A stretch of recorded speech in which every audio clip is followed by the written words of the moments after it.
child to your parent, like, damn, like, I shouldn't have did that. And your parent, they probably forgot that you did that shit. Like, oh, I think you told me that you did that. I got conversation with mom. She didn't remember what you was talking about. I should have texted her apologizing for it, like, you see? But that's what remember the Lord, the Heavenly, He's our Heavenly Father. He's the Father, He is our Father. He's our dad. We're His sons. We're His daughters. Imagine, and the scripture tells you that a shameful daughter, you know, is a shame to the father. You know, like a harlot is a shame to the father. So all about Israelite women that just out here whoring, and when you get to your father just looking at you like, this is the Heavenly Father. That's how you was, man. Yeah, you was Sharkeisha. You was Cardi B. You was Beyonce. Yeah, all that witchcraft that you was doing, that was you. That was you. All that witchcraft that you was spewing out, loving Esau and doing all these abominations in front of the nations of Israel and influencing them, that was you. Causing them, yep. That was you. Oh my God. You can't cry. You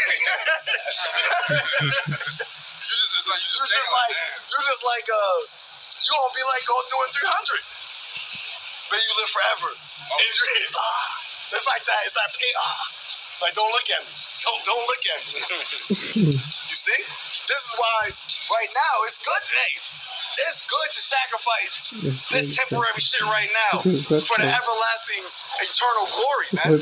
Eternal glory. Always just being good. Like, you don't ever gotta, we did that. We stood, and we on the opposite side. We getting all this glory, and we're like, damn, like, all we had to do is just do what we did here. All we had to do is just, make our bodies a living sacrifice. That's the glory and that the Lord's going to give to the ones who, in this time, stood stiffly for Him. You got that in 2 Corinthians? Oh, yeah. 2 Corinthians chapter 5, verse 10. I just want to make the last point where it says the tabernacle of God is with men. That's how the nations are going to see that there is a God. First and foremost, obviously Yahushua, but as Paul said, we're going to be like how He is. We don't know how we're going to appear, but when we shall see Him, we shall appear like Him. So there's going to be just a nation of Yahushua. So you can't say that there's no God, bro. If there's no God, how did we, that was living in Babylon the Great, how did we get changes to this? It wasn't no Esau technology that did this. This happened in an instant. How are we like this now? How we got power over elements? How we got power over spirits? And what we always gonna say? This came from Yahweh. That's how the name Yahweh is going to be ranked bell throughout the whole nation, the whole world. The whole world is going to know that Yahweh is going to, He is, Yahweh exists because of what He's going to do to His Son. That's why He says that I should glorify you in the sight of the nations. I should glorify my name through you in the sight of the nations. They're all going to see it because what I'm going to do to you. What I'm about to do to you, they're going to know that I exist. They're going to know that I am because who else did this?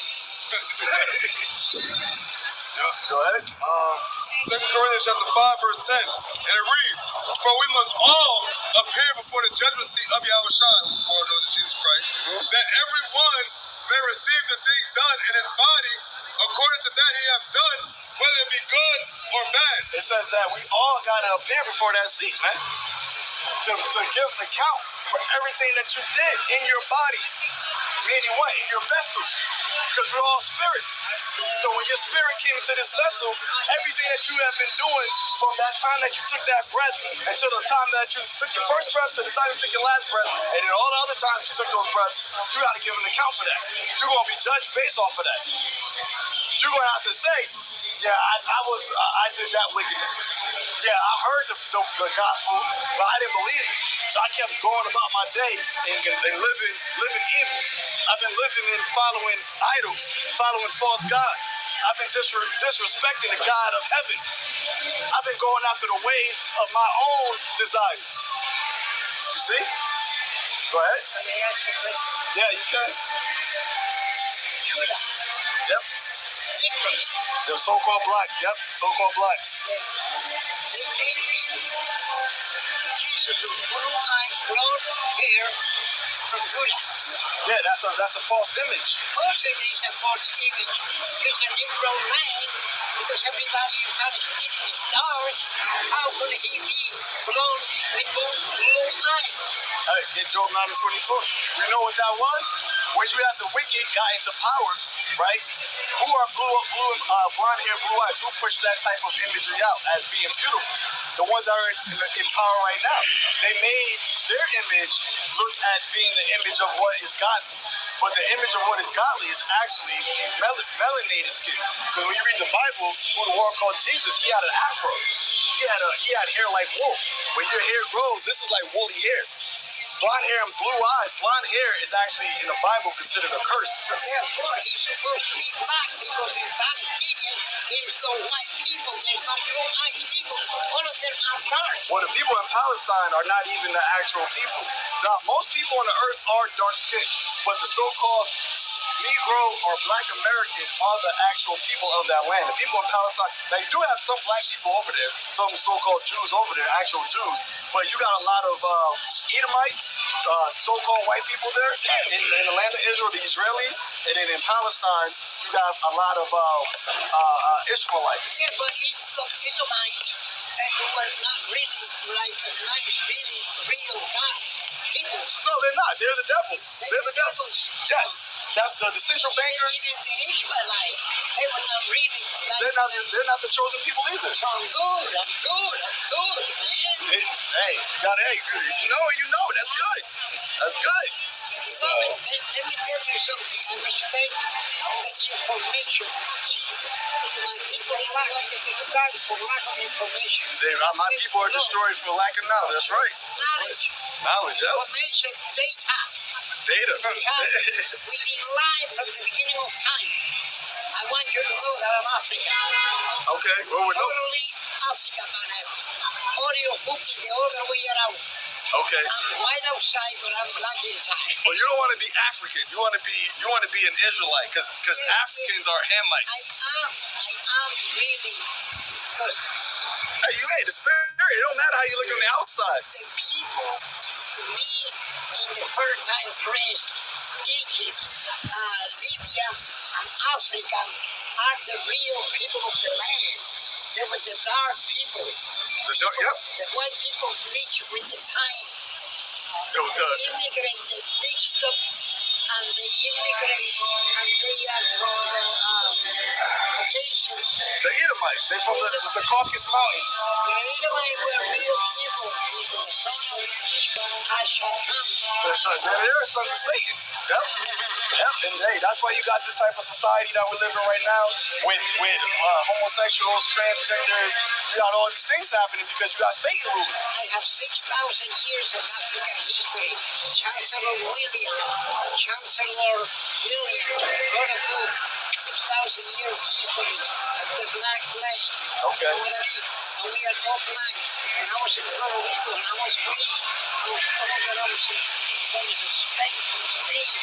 But no, 7 out of 10 people in Puerto Rico were black. If you're from Puerto Rican, you're one of the tribes, tribe of Ephraim. And Ephraim, the first Ephraimite man, he was dark skinned, but Ephraim over time started to get lighter because he started to mingle with the other Caucasians and all that. White is not even a race. White is, have no pigmentation. Yeah, lack of pigmentation. There's no light in white.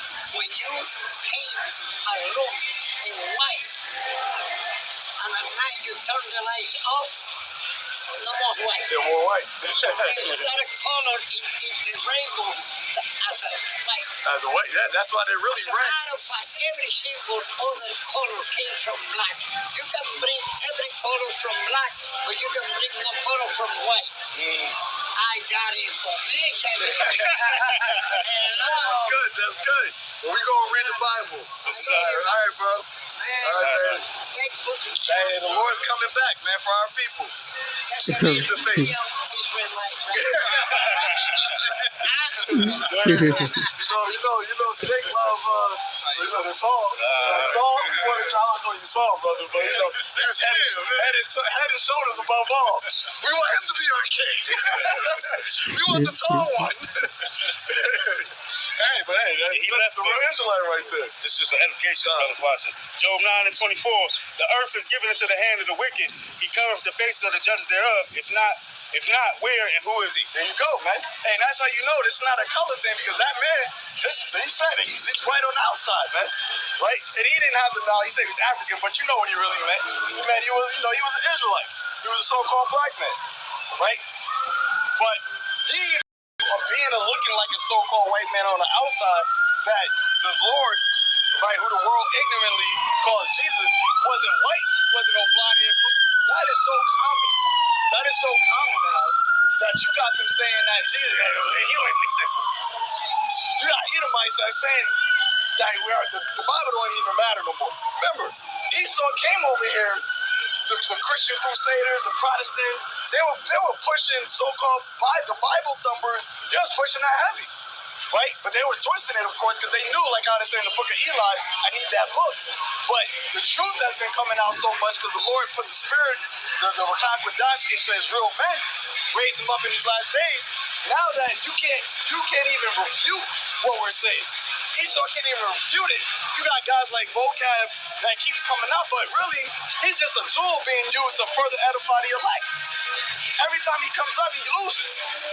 It's like he's a spar dummy. You just getting sparred with just to sharpen us up more. To the point now that a lot of these people, they just trying to you got some people that are trying to really go into the Bible, and every time they go into it, they just end up losing more. And then you got a lot of people just leaving the Bible. The so-called Christian church is becoming a desert. Nobody goes to the churches anymore. And that's because of what? There's no truth coming out of this. You see, the Lord said that in the last days, truth was going to prevail. Truth was going to flourish.